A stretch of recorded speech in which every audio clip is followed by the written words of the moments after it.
In today's lesson, we'll focus on simple verbs, simple present and past tense verb structure. Verbs tell action. They're extremely important in any language. Of course, everybody knows.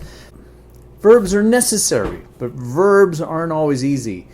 The subject in any sentence is the actor in the sentence. The actor does the verb. So the verb is the action.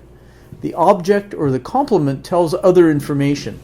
For example, the object tells where the subject is doing the action, for how long, when, and why, for example, and is usually denoted by prepositional phrases in the predicate. For example, Mr. Jones walks in the park at 8 o'clock every morning. This sentence tells what Mr. Jones does, where, and when. Okay, in the park, at 8 o'clock every morning.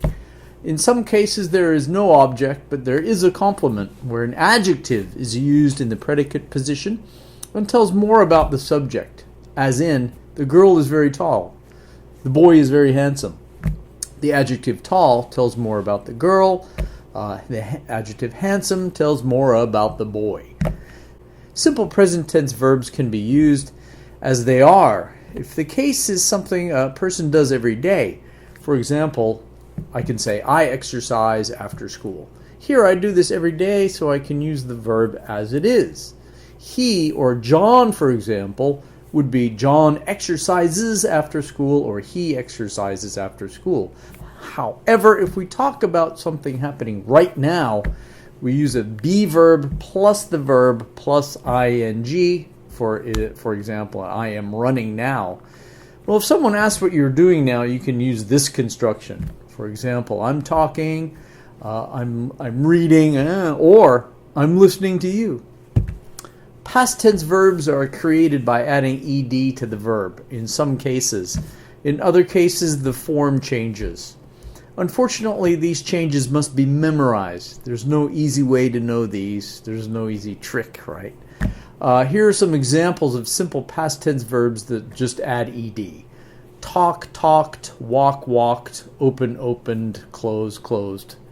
What you should try to do is try to at least memorize these verbs.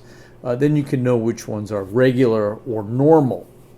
Verbs that change form are not regular, and therefore we say irregular, meaning not normal or not usual. Here are some examples where the verb form changes. See, saw, eat, ate, write, wrote, run, ran.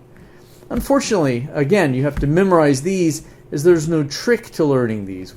But if you practice, I'm sure you'll be able to remember them quite readily.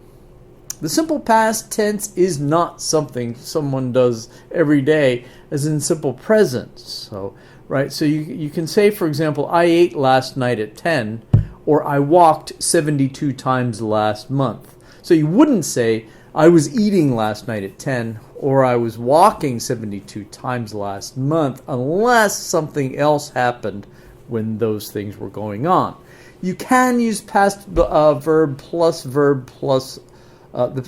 you can use the past be verb plus the verb plus ing to tell usually what you were doing when something else happened, as I just said. For example, I was doing my laundry when the phone rang.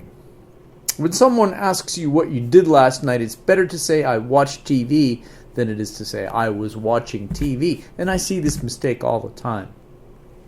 The best way to learn simple present and simple past is to practice using them in conversation.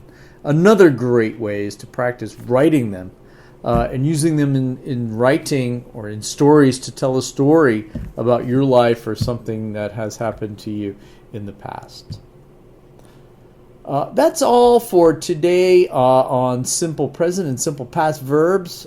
See you next time when we're going to be getting more in depth into more serious and more intense verb constructions. Yeah. See you later.